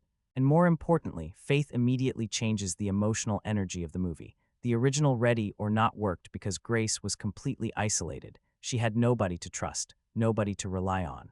The entire experience revolved around surviving alone against a family determined to eliminate her. This sequel becomes emotionally messier because now Grace carries history into every decision she makes. Faith isn't simply another victim trapped inside the game. She represents unfinished guilt, emotional baggage, the part of Grace's life that never healed properly, and the movie constantly leans into that tension. These sisters do not enter the story with warmth or easy affection. Their relationship is awkward, damaged, resentful, and emotionally unresolved after years of separation. Faith clearly feels abandoned. Grace clearly carries guilt for leaving her behind. That conflict gives the sequel an entirely different emotional foundation from the first film, because now survival isn't only physical, it's relational. Can these two people reconnect before the nightmare destroys them? And honestly, a huge portion of the sequel's emotional weight depends on whether that dynamic works for you. For many viewers, it absolutely does. Samara Weaving and Kathryn Newton share a very natural chemistry together. They genuinely feel believable as sisters because their interactions constantly shift between irritation, sarcasm, protectiveness, frustration, and reluctant affection. Even when they're arguing, there's still emotional familiarity underneath the tension. You can immediately sense shared history between them, and that matters because the film spends a significant amount of time with the two characters together. The sister dynamic ultimately becomes the emotional spine holding all the chaos together. Every chase sequence, betrayal, or violent escalation becomes more effective because Grace is no longer fighting solely for herself. She's trying to protect Faith too. That instantly changes Grace's character arc. In the first film, Grace fought because she wanted to survive. Here, she fights because she refuses to lose someone else. That shift gives the sequel emotional purpose beyond simply becoming a bigger sequel with a larger body count. At the same time, Faith also functions as the audience surrogate for the expanded mythology. Grace already understands how insane this world can become. Faith doesn't. Watching her gradually process the reality of these rituals, cult families, and deadly games helps ground the audience within the sequel's increasingly absurd mythology. And Kathryn Newton handles that progression extremely well. Faith begins the film emotionally defensive, impulsive, skeptical, and openly frustrated with Grace. But once the situation spirals entirely out of control, the character gradually becomes more emotionally layered. Beneath all the sarcasm and resentment, there's still love between them. The sisters may carry unresolved anger, but they still care deeply about one another. That contradiction makes the relationship believable.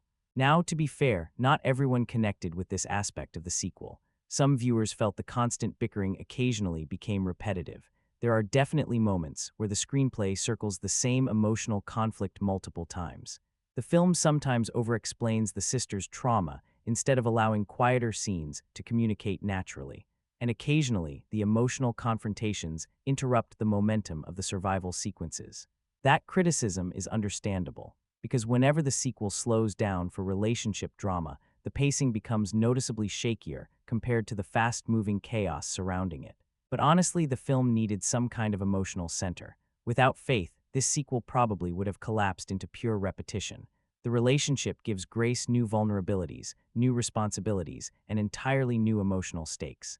It prevents the movie from feeling like a simple recreation of the original structure.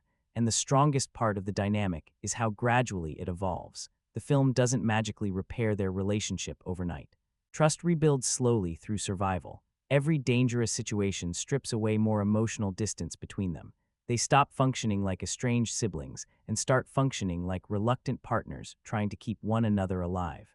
That evolution works because the movie never forgets how damaged they both are. Grace carries guilt for leaving. Faith carries resentment for being left behind. And beneath all the horror comedy insanity, the sequel quietly becomes about two sisters attempting to rebuild trust while trapped inside a nightmare orchestrated by wealthy psychopaths. Strangely enough, that emotional grounding actually makes the absurdity surrounding them feel stronger, because no matter how ridiculous the occult rituals become, the emotional conflict at the center remains deeply human. Fear of abandonment, fear of losing family, fear of failing the people you love. And honestly, Faith also reveals entirely new sides of Grace as a character. Around strangers, Grace becomes defensive and combative. Around Faith, she becomes protective, vulnerable, regretful, almost maternal at times. That emotional shift gives Samara Weaving far more to explore beyond survival panic and dark comedy. The sequel uses the sister dynamic to deepen Grace emotionally instead of simply repeating her original arc. And by the time the film fully embraces the partnership between them, it becomes clear why Faith was necessary. Not because the franchise needed another character, but because Grace needed someone worth fighting for besides herself. That's what transforms the sequel emotionally. The first film was about escaping a family trying to consume her. The sequel becomes about rediscovering the family she already lost. At its core, Ready or Not 2, Here I Come is still fundamentally a story about family, just an incredibly broken, violent, deeply traumatized version of family. The original film already explored that idea through a twisted lens. Grace desperately wanted belonging. She entered the Le Damas family believing marriage would finally give her stability, connection, and permanence, only to discover that the wealthy elite literally viewed her as disposable. Family became a trap. The sequel takes that emotional foundation and pushes it somewhere far more personal. Because this time, the story isn't about the family Grace married into, it's about the family she left behind. And honestly, that shift gives the sequel considerably more emotional weight than many people probably expected. Faith's introduction immediately reframes Grace's entire backstory. Suddenly, Grace's loneliness in the first movie feels different. Her obsession with finding a family wasn't merely emotional longing, it was guilt. She spent years running from a painful past, trying to construct a new life while leaving unresolved emotional damage behind her. That's what makes the sister dynamic matter, beyond simple sequel mechanics. Faith represents responsibility Grace abandoned. The film repeatedly implies that after growing up within the foster care system, Grace chose survival over obligation. She walked away from her younger sister because she didn't believe she was capable of carrying that responsibility anymore. Whether audiences fully agree with her reasons or not, the guilt clearly never left her. And the sequel weaponizes that guilt emotionally, because once Faith becomes trapped inside the new ritual, Grace is forced to confront the exact responsibility she spent years avoiding. Suddenly, survival alone is no longer enough. She has to protect someone else. That changes everything. The first movie transformed Grace into a survivor. This sequel asks whether she can become a protector. And honestly, that's where the emotional core of the film quietly exists beneath all the gore, chaos, and dark comedy. Because the relationship between Grace and Faith isn't built on effortless affection. Their bond is fractured by resentment, abandonment, anger, and emotional distance. Faith clearly feels left behind. Grace clearly feels ashamed. Every conversation between them carries emotional history, and what's interesting is the way the movie never pretends reconciliation is easy. The sisters argue constantly, sometimes too much, honestly. There are moments where the film revisits the same emotional wounds repeatedly.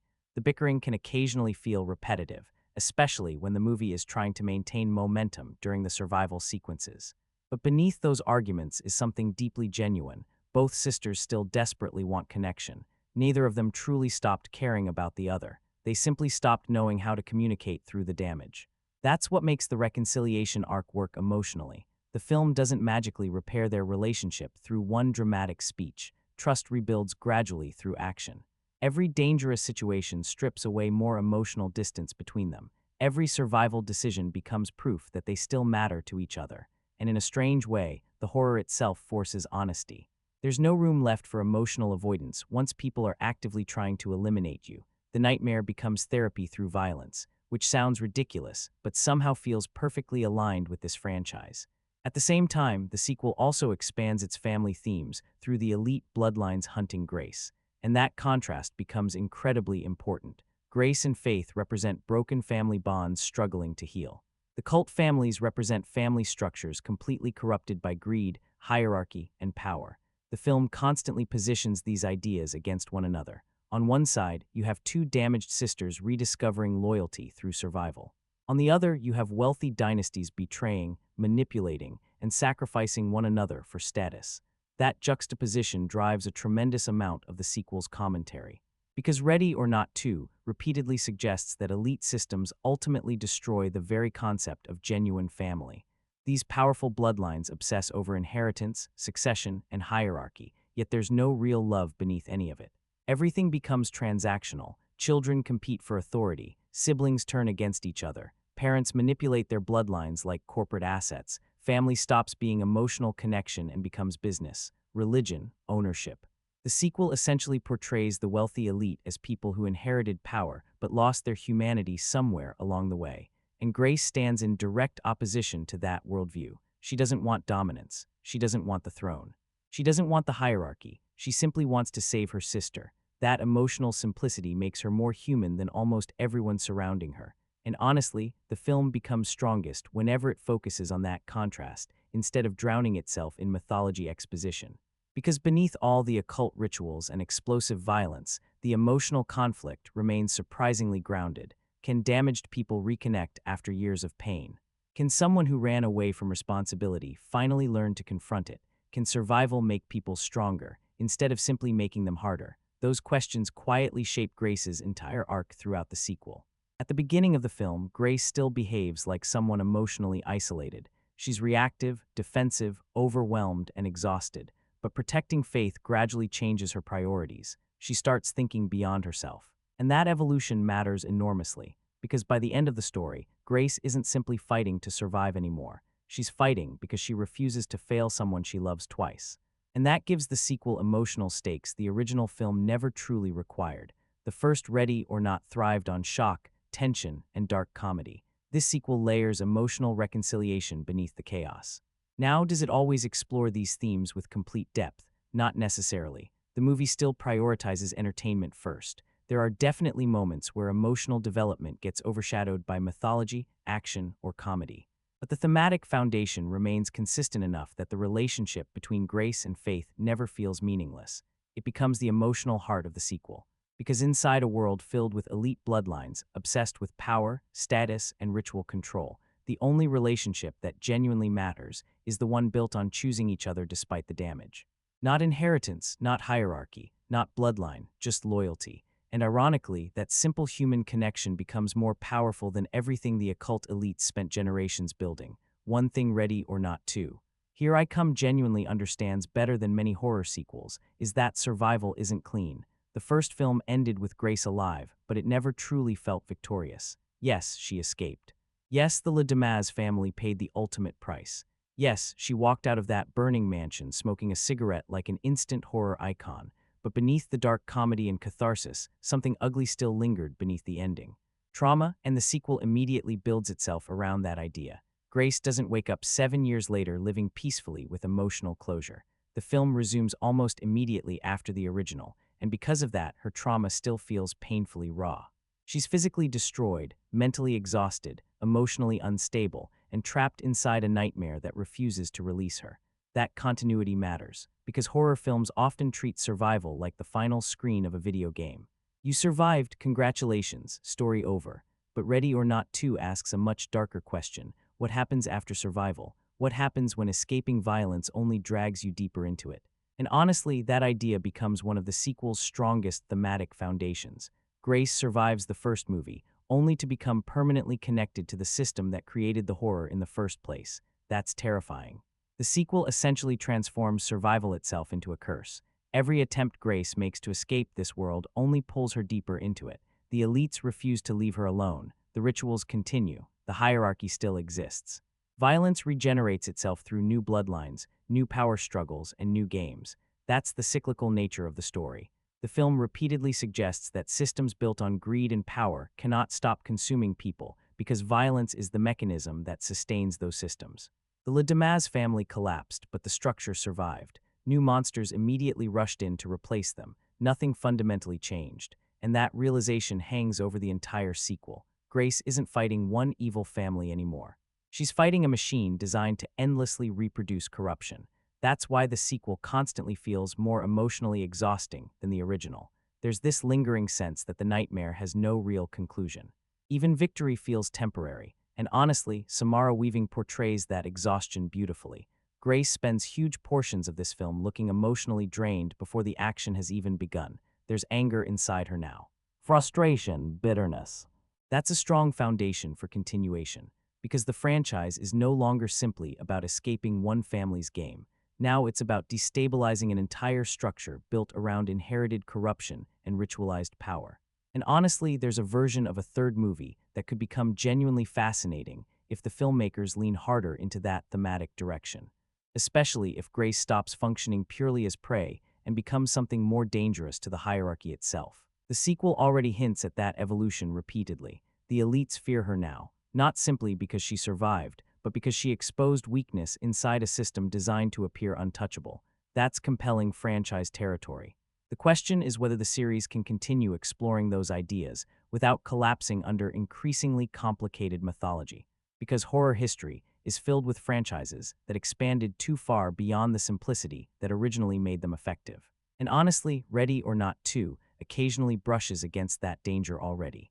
Some viewers absolutely walked away feeling the mythology had become too elaborate for the franchise's own good. Others loved the larger conspiracy angle and wanted even more expansion.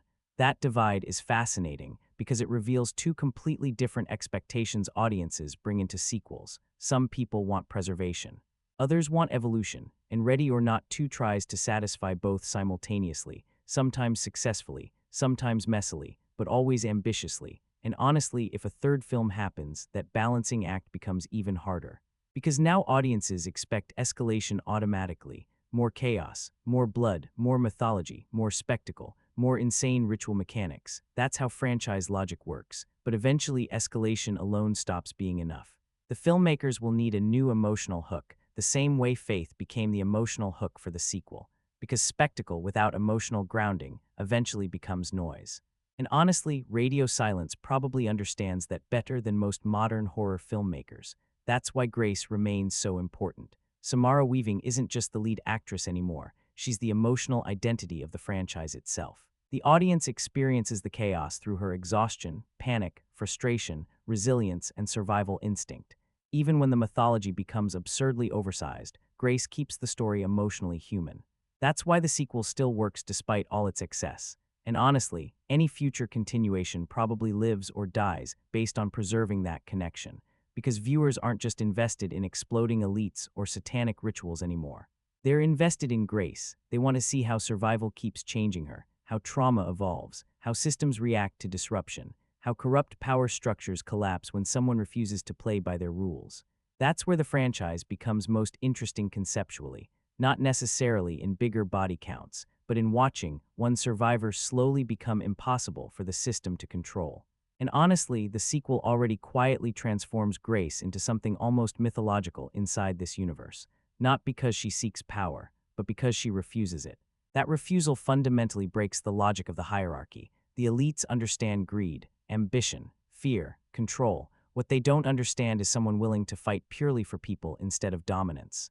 That's why Grace becomes dangerous. And honestly, if a third film ever happens, that thematic direction probably matters more than simply inventing another elaborate ritual game. Because eventually mythology needs purpose beyond expansion. The sequel mostly succeeds because the lore still reinforces the satire about inherited power, corruption, and elite systems consuming themselves through greed. If the franchise keeps growing, it needs to preserve that thematic spine. Otherwise, the mythology risks becoming empty franchise mechanics instead of meaningful horror satire. Still, even with all those risks, there's something undeniably exciting about the idea of this world continuing, because Ready or Not 2 proves the franchise still has energy, still has personality, still has audience appeal, still has room for escalation.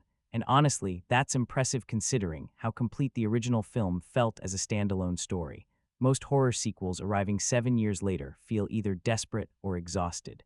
Ready or Not 2 never feels exhausted, messy sometimes, overloaded sometimes, but never creatively dead. And honestly, that may be the strongest argument for continuation. The franchise still feels alive, still unpredictable enough, still chaotic enough, still emotionally connected enough, still fun enough. Whether audiences ultimately want a third film or not probably depends entirely on how much more chaos they're willing to embrace. But one thing feels very clear by the end of Ready or Not 2. This franchise is no longer a one-night nightmare. It's become an entire world. And honestly, that transformation is either the sequel's greatest achievement or the beginning of the exact excess that could eventually consume it. And honestly, that matters more for this franchise than perfection ever would, because Ready or Not 2 was never trying to become prestige horror. It wasn't trying to become slow-burn psychological cinema. It wasn't trying to become elevated art house terror. This movie wanted to be a loud, blood-soaked, crowd-pleasing horror comedy nightmare where corrupt elites implode spectacularly while Grace desperately survives another impossible ritual. And on that level, the sequel absolutely delivers. The performances are strong, the pacing stays energized, the violence is creative, the satire still bites, the atmosphere still works, the production design looks fantastic. The cast clearly understands the tone, and Radio Silence once again proves they know exactly how to engineer theatrical horror chaos. At the same time, though, the flaws are impossible to ignore. The movie is messier than the original.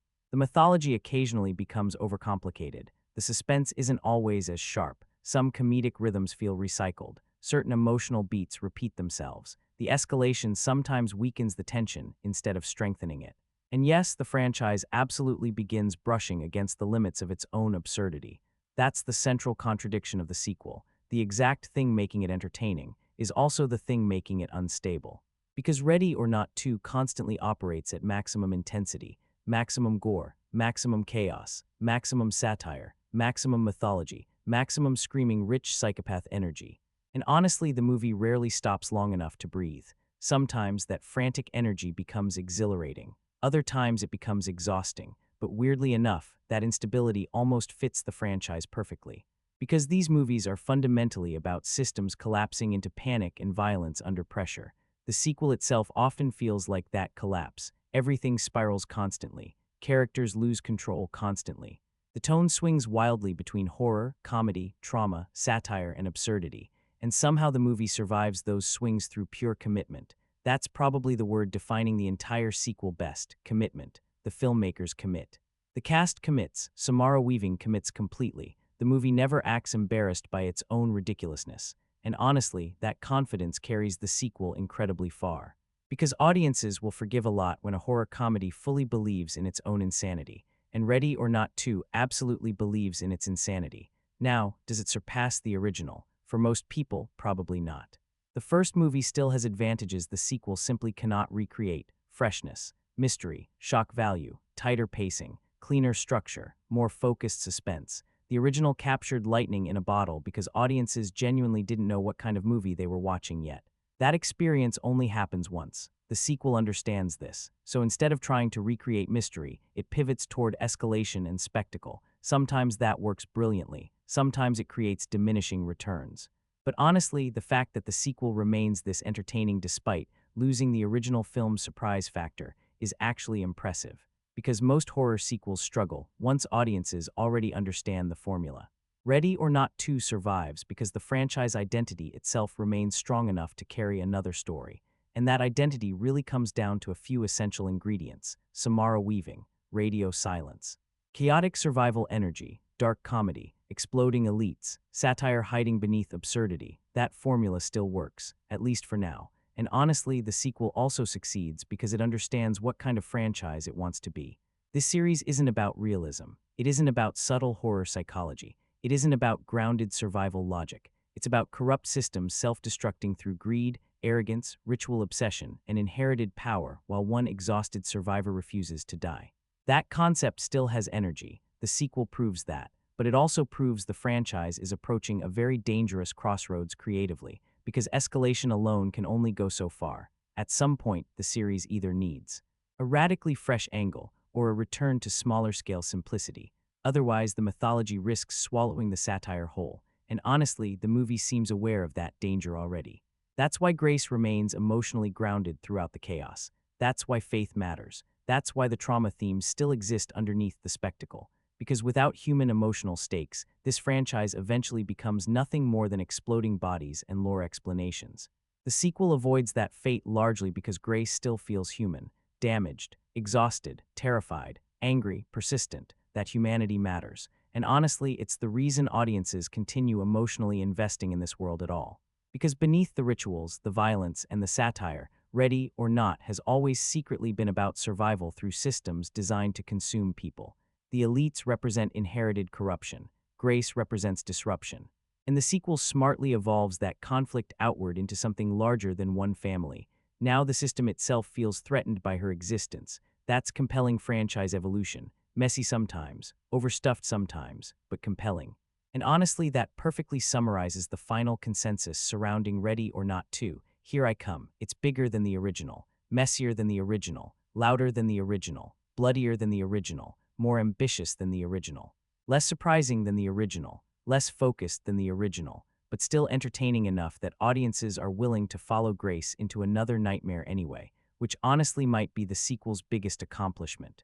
Because 7 years later, the franchise still feels alive, still chaotic, still watchable, still crowd-pleasing, still angry underneath the comedy, still ridiculous in exactly the right ways, and most importantly, still fun. Not perfect, not as sharp as the first film, not always balanced cleanly, but absolutely committed to giving audiences another wild, blood-soaked survival ride through the collapse of wealthy satanic insanity. And honestly, that's probably exactly what most people wanted from a ready or not sequel in the first place.